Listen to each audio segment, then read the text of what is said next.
বন্ধুরা, আজ আবার একটা নতুন ব্লগ নিয়ে তোমাদের কাছে এসেছি। আজ তো একটা বিশেষ দিন, তোমরা সবাই জানো বাঙালিদের ঘরে ঘরে আজকে বিপত্তারিণী ব্রত পালন করা হচ্ছে।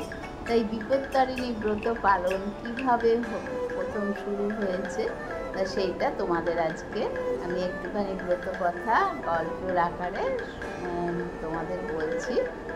একদিন নারীরা অনেকজন নারী মিলে করতোয়া নদীর ধারে বসে মা দুর্গার ব্রত কথা শুনছিল এবং ব্রত পালন করছিল। তা সেখানে নারদ মুনি এসে উপস্থিত হন। নারদ মুনি এসে উপস্থিত হলে তখন ওই রমণীরা নারদের কাছে জানতে চান যে মা দুর্গার আর এক রূপ কী করে বিপত্তারিণী হলো। আর মা দুর্গার অনেক রূপের কথা তারা নারদ মুনির কাছে জানতে চান। তা নারদ মুনি বলেন যে মহাদেব অমৃত মানে সমুদ্র মন্থন করে অমৃত পান করেছিল এবং অমৃতর সাথে যে বিষ উঠেছিল সমুদ্র মন্থনে সেই বিষও মহাদেব কণ্ঠে ধারণ করেছিল। মহাদেব কণ্ঠে ধারণ করার পর বিষের জ্বালায় মহাদেব ছটফট করছিল। তখন মহাদেব পার্বতীকে স্মরণ করে। তখন পার্বতী এসে তার সেই বিষের জ্বালা নিবারণ করে স্বামী মহাদেবের। তা সেই থেকে মহাদেব পার্বতীকে বলেছিল তোমাকে আমি বিপত্তারিণী রূপে পুজো করব। মানে বিপত্তারিণী তার আর একটা রূপ দিয়েছিলেন। আর একটা বিপত্তারিণী মায়ের আর এক নাম হচ্ছে কৌশিকী মা, বা দেবী পার্বতীর কৌশিকের থেকে তার জন্ম কৌশিকী মায়ের। আর বিপত্তারিণীর ব্রত কথা যেটা, সেই ব্রত কথা তোমাদের আমি গল্পের আকারে বলবো। বিপত্তারিণীর ব্রত কথা হচ্ছে বিদর্ভ নগরে এক রাজা বাস করতেন।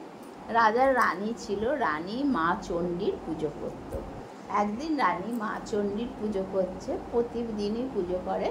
পুজো করতে করতে সবাইকে প্রসাদ দিচ্ছে। প্রসাদ দিতে দিতে এক চামারিনী মানে মুচির মেয়ের সাথে তার আলাপ হয় প্রসাদ দেওয়ার সময়।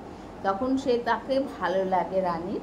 তখন রোজই সেই চামারিনীকে, মুচির মেয়েকে রানী প্রসাদ দিতেন, ডেকে ফল মূল মিষ্টান্ন প্রসাদ দিতেন। তাই এইরকম প্রসাদ দিতে দিতে তার সঙ্গে খুব ভাব হয়ে যায় মুচির মেয়ের সাথে। তা রানীকে একদিন চামারিনী বলেন, মুচি মেয়ে বলেন যে রানীমা, তুমি আমাকে তো এত কিছু দাও, ফল দাও, মিষ্টি দাও, তা তো আমার কাছে তুমি কি নেবে? তা চামারিনীকে রানীমা বলেন যে আমি সময় হলে তোমার কাছে চেয়ে নেব। বন্ধু মানে বান্ধবী, তার সখা হচ্ছে সখা, আমি যখন সময় হবে তোমার কাছে আমি আমার উপহার চেয়ে নেব। তো এই কথা বলেছে। তা একদিন রানী একে বলছেন যে মুচির মেয়েকে যে তোমাদের বাড়িতেও গরুর মাংস, গোমাংস রান্না হয়, তা আমাকে দেখাবে একটু গোমাংস কীরকম দেখতে, রান্না মাংস আমাকে এনে দেখাবে। তা তখন দেখাতে বলেছে। তা তখন চামারিনী বলছে রানীমা, আপনি গোমাংস দেখবেন না? গোমাংস আমি যদি রাজবাড়িতে আনি তাহলে তো রাজা দেখতে পেলে রাজা তো হুলস্থুল কাণ্ড করবেন এবং আমাকে শুলে চড়াবেন, তা আমি ওটা আনতে পারবো না। তা তখন বলছে তুমি আনো না, আমি তোমার কাছে দেখতে চাইছি, তুমি একদিন বলেছিলে না যে যা উপহার দেবে আমাকে, তা আমি আজকে তোমাকে বলছি তুমি সেই গোমাংসটা আনো, আমি দেখব। তা অনেক বলার পর তা সেই মুচির মেয়ে সে গোমাংস রান্না করে এরকম মাটির পাত্রে করে কলা পাতা ঢাকা দিয়ে এনেছে রানীকে দেখানোর জন্য। তা রানী এবার দেখেছে, রানীকে দেখিয়েছে, রানী দেখেছে এরম, আর দেখে বলছে এক জায়গায় রেখে দাও, এরম পাতা ঢাকা দিয়ে রাজামশাই দেখতে পেলে বকবে। তা ঘরের এক কোণে অন্ধকারের ভেতরে সেই মাংসটাকে মানে খাট থেকে অনেকটা দূরে একটা জায়গায় রেখে দিয়েছে মাংসটাকে। তা এইবার সেইটা একটা চাকর মানে জমিদার রাজবাড়ির একটা চাকর ভৃত্য সেটা দেখতে পেয়েছে। রাজবাড়িতে যে কাজ করে সে ওইটা দেখতে পেয়ে এবার রাজাকে বলেছে যে রাজামশাই এরম জানেন ওই মুচির মেয়ে এরম রান্না করা গোমাংস এনেছে রানীমার কাছে। তা রানীমা দেখতে চেয়েছে, বলছে এত বড় কথা, আমার রাজবাড়িতে গোমাংস ঢুকিয়েছে, কার এত বড় স্পর্ধা, বলে রানীর কাছে এসছে। বলছে রানীর কাছে আসবে, খবর দিয়েছে।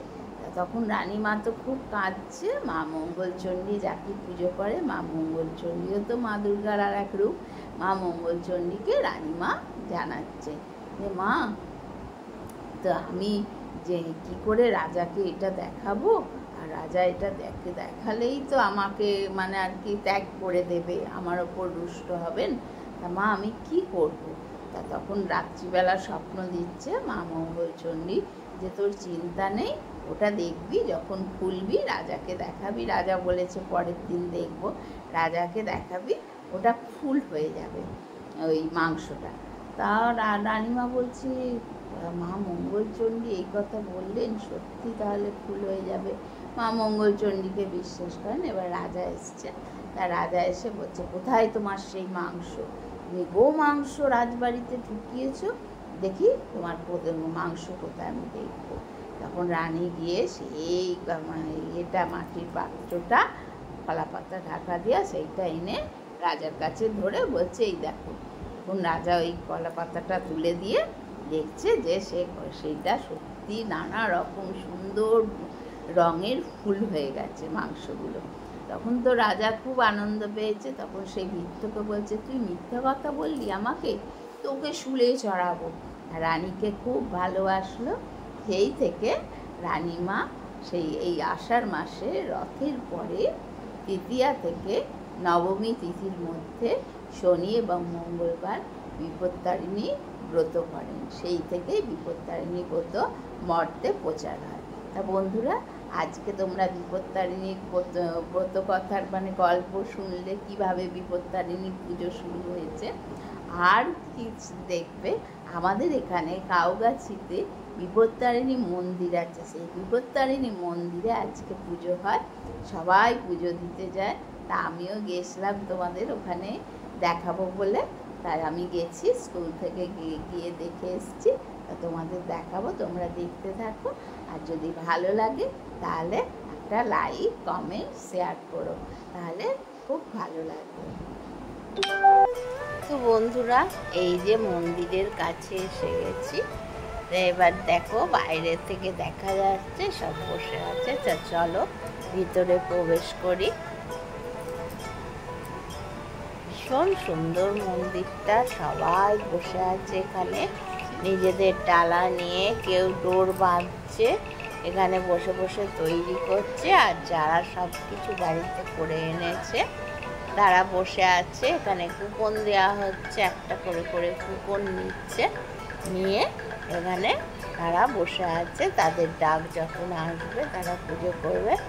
আর এইদিকে সঞ্জিতদা এখানে বসে ওনাদের ব্রত কথা শোনাচ্ছে। তা বন্ধুরা, এই যে চলো দেখি তারা কি করছে। আর ঠাকুরের কাছে যাব পুজো দেবার জন্যে। চলো সামনের দিকে এগোই। বন্ধুরা, আমাদের কাউগাছি গ্রামের রামকৃষ্ণপল্লীতে এই বিপত্তারিণী মায়ের মন্দির। বিপত্তারিণী মায়ের মন্দির খুব কম জায়গায় থাকে, তাই গ্রামের বহু জায়গা থেকে, দূর দূরান্ত থেকে মহিলারা এসে এখানে পুজো দেন। মা বিপত্তারিণীর মূর্তি, এত সুন্দর মূর্তিটা, চলো তোমাদের দেখাবো, সামনের দিকে এগোই। এখানে সবাই বসে আছেন, এমনকি কেউ কেউ বাড়ির থেকে সব কিছু করে এনেছেন। 13 রকমের ফল, 13 রকমের লুচি, ভাজা, 13 রকমের লুচি নয়, লুচি 13 রকমের ভাজা, 13 রকমের ফল ফুল এইসব দিয়ে ডালা নিয়ে আর ডোর তৈরি করে বসে আছেন। তা বন্ধুরা দেখো, অন্য ঠাকুরও এখানে আছেন, রাধা কৃষ্ণ আছেন, শিব পুজো হয়, শিবের মূর্তিও আছে। তা শিবের মূর্তিটা ভীষণ সুন্দর, তোমাদের ভালো করে দেখাই, চলো। তারপর মা বিপত্তারিণীকে দেখাবো।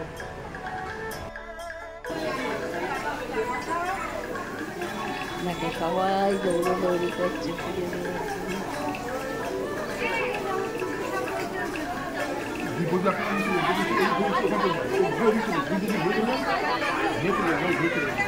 বন্ধুরা সকাল থেকেই এখানে পুজো শুরু হয়েছে। এক এক করে কুপন দিয়েছেন এখানে যারা থাকেন কর্মকর্তারা, কার নাম্বার কত সেই কুপন নিয়ে সবাই এখানে নাট মন্দিরে বসে আছে এবং যখন যার পালা তখন সে পুজো দিচ্ছে। আর মাঝখানে একটুখানি বামুন ঠাকুরের বিশ্রামের জন্য চা খাওয়ার জন্য একটু দেরি হয়ে গেছে, তাই ভিড়টাও খুবই রয়েছে দেখতে পাচ্ছ। ভিড়ের মধ্যে সবাই এখানে নাট মন্দিরে বসে আছে। তাদের ডালায় আছে 13টা লুচি, 13 রকমের ফল, 13 রকমের ভাজা, সুজি, ফুল এবং ডোর। এই ডোর বাঙালিদের মনের ইচ্ছা এবং তারা বিশ্বাস করে যে এই ডোর বাঁধলে তাদের পরিবারের লোকেদের আর কোনো বিপদ ছুঁতে পারবে না। 13টা গেট দিয়ে 13টা দূর্বা দিয়ে এই ডোর বাঁধা হয়। অনেকে করে এনেছে, আবার কেউ কেউ এখানে বসেই সেই ডোর তৈরি করছে। তা বন্ধুরা এবার এগিয়ে যাব গর্ভগৃহের কাছে। গর্ভগৃহে মা আছে আর পিছনের দিকে দেখো দাদা মহারাজের মন্দির। এখানে দাদা মহারাজের মূর্তি আছে। গুরুদেব এনাদের গুরুদেবের কাছে সবাই পুজো দেয় পরে। আর আরও অনেক মূর্তি আছে, রাধা কৃষ্ণ, শিব তোমাদের দেখালাম। তা আমিও সামনে চলে গেছি এই যে গর্ভগৃহের কাছে। আর গর্ভগৃহের কাছে প্রচণ্ড ভিড়, যেহেতু একটু বিশ্রাম নিয়ে বামুন ঠাকুর বিশ্রাম নেওয়ার সময় দেরি হয়ে গেছে, 2টো বেজে গেছে। সবাই চাইছে নিজের পুজোটা দিয়ে বাড়িতে গিয়ে তারা খাবে এবং প্রিয়জনকে সেই ডোর পরাবে।